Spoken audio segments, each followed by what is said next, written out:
watching this video. Coming to the third topic of this chapter, matter in our surroundings. Now we are doing classification of matter on the basis of its physical properties. We know that matter is classified into three types on the basis of its physical properties. Means आपको देख के पता चल जाएगा कि वो matter कौन सी state में एग्जिस्ट कर रहा है, कौन सी फिजिकल स्टेट में है, सॉलिड, लिक्विड या गैस. तो इनको हमने इन प्रॉपर्टीज के बेसिस पे डिफरेंशिएट किया है, सॉलिड, लिक्विड और गैसेस को. फर्स्ट प्रॉपर्टी है शेप एंड वॉल्यूम की. आपको सॉलिड को देख के ही पता चल जाता है कि उसकी एक फिक्स्ड शेप होती है और एक फिक्स्ड वॉल्यूम होता है. उसके जो पार्टिकल्स होते हैं, जो अरेंजमेंट होती है उसके पार्टिकल्स की, वो कुछ इस तरह से होती है.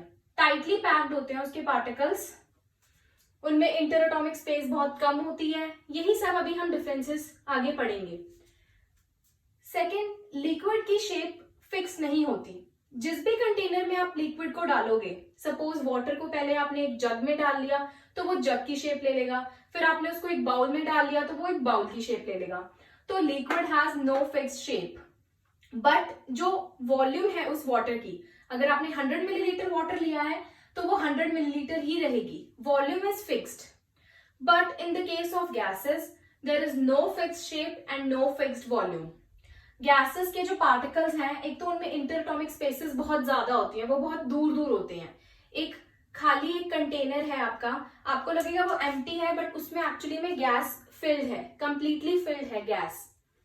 एंड लिक्विड के जो पार्टिकल्स हैं वो थोड़े थोड़े दूर होते हैं. They are not much close to each other, but वो ज्यादा दूर भी नहीं होते, तो they are in between. So on second property is compressibility. अभी हमने देखा कि जो सॉलिड है उनकी एक फिक्स्ड शेप होती है, तो आप उनको, अगर आप उनको कंप्रेस करना चाहें तो it is very difficult to compress them. Like press करके आप उसकी शेप चेंज करना चाहें तो आप सॉलिड की शेप चेंज नहीं कर सकते उसको प्रेस करके. तो solids are incompressible. But there is an exception of sponge.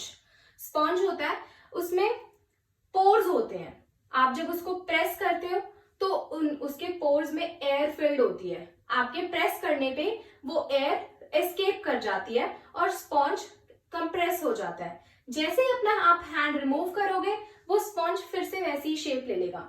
तो मीन्स वो सिर्फ फोर्स लगाने पे कंप्रेसिबल है, otherwise solids are incompressible. Next, liquids are also not compressible. आप लिक्विड्स को भी कंप्रेस नहीं कर सकते. आप एक ट्यूब लें जिसमें पानी हो और ऊपर से उसके एक पिस्टन लगा दें, उसको प्रेस करने की कोशिश करें, जितना मर्जी एफर्ट लगाएं, वो पानी कभी भी कंप्रेस नहीं होगा. But gases are highly compressible. For example, हमारे घरों में जो एलपीजी सिलेंडर्स आते हैं उनमें क्या होती है, गैस ही होती है फिल्ड. वो कंप्रेस करके 14.2 kg गैस उसमें फिल कर देते हैं. हॉस्पिटल्स में ऑक्सीजन के सिलेंडर्स यूज किए जाते हैं, उनमें भी गैस जो है वो कंप्रेस्ड फॉर्म में होती है. बहुत ज्यादा गैस थोड़ी जगह पे आ जाती है उसकी वजह से, because gases are highly compressible. Third property is density. Density क्या होता है, मास पर यूनिट वॉल्यूम. एक वॉल्यूम में कितना ज्यादा मास आपका आ रहा है उसको हम बोलते हैं डेंसिटी. तो सॉलिड जो है हमें पता है उसकी तो फिक्स्ड शेप है, फिक्स्ड वॉल्यूम है, तो उसका जो मास है एक फिक्स्ड वॉल्यूम में वो बहुत ज्यादा होगा, तो उसकी डेंसिटी भी बहुत ज्यादा है. लिक्विड्स की डेंसिटी मॉडरेट होती है एंड गैसेस तो बहुत ही कम वॉल्यूम में, मतलब एक फिक्स्ड वॉल्यूम में, एक सर्टेन फिक्स्ड वॉल्यूम में बहुत ही कम पार्टिकल्स होते हैं गैस के, बिकॉज गैस के पार्टिकल्स इधर उधर घूम रहे होते हैं, उनमें बहुत ज्यादा स्पेसेस होती हैं, तो गैस की जो डेंसिटी है वो बहुत कम है. It has a very low density. Coming to rigidity and fluidity, solids are rigid. Solid is a rigid form of matter, जिसको आप कहते हैं कि आप चेंज नहीं कर सकते. रिजिड थिंग ऐसी होती है जिसको हम चेंज नहीं कर सकते, जिसकी शेप हम चेंज नहीं कर सकते. और फ्लूइडिटी की बात करें तो liquid and gases both are fluid. वो फ्लो कर सकते हैं. फ्लूइड वो चीज होती है which can flow easily. So liquid and gases both are easily flowable, तो they are fluid. Next is inter atomic spaces. अब इंटर एटॉमिक स्पेसेस का हमें पॉइंट पार्टिकल्स की पैकिंग से पता चल जाता है। सॉलिड के पार्टिकल्स जो है दे आर टाइटली पैक्ड। जो चीज टाइटली पैक्ड होगी उसमें इंटर एटॉमिक स्पेस मिनिमम होगी। जो चीज मॉडरेटली पैक्ड है, पार्टिकल्स दूर दूर है थोड़ी, तो उनकी इंटरएटॉमिक स्पेसेस भी मॉडरेट है। और लेकिन जिसके पार्टिकल्स आप अपने आप से बहुत ही ज्यादा दूर दूर हैं, तो उनमें इंटर एटॉमिक स्पेसेस मैक्सिमम होंगी। दो पार्टिकल्स के बीच का जो डिस्टेंस होता है उसको बोलते हैं इंटर एटॉमिक स्पेस। वो मैक्सिमम है आपके गैसेस में और मिनिमम है सॉलिड में। Next is force of attraction. Force of attraction also depends upon inter atomic spaces. अब अगर कोई चीज ज्यादा पास पड़ी है, इंटर एटॉमिक स्पेस उसमें कम है, तो उसकी फोर्स ऑफ अट्रैक्शन मैक्सिमम होगी। तो सॉलिड्स में क्या होता है, जो पार्टिकल्स हैं दे आर क्लोजली पैक्ड।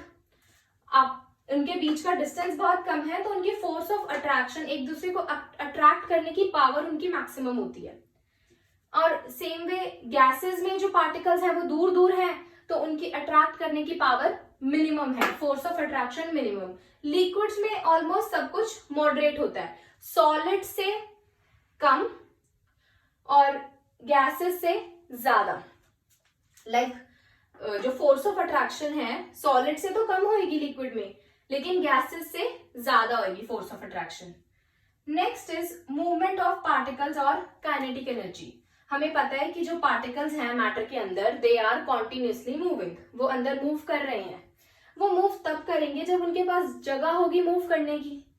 लेकिन सॉलिड में हमने पढ़ा कि पार्टिकल्स क्लोजली पैक्ड हैं, उनके पास इंटरएटॉमिक स्पेसेस ही बहुत कम है, तो वो मूव कैसे करेंगे?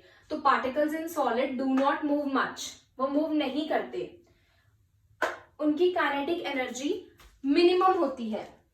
Kinetic energy is that energy which tells you the motion of object. Solid में जो पार्टिकल्स हैं उनकी काइनेटिक एनर्जी मिनिमम होती है।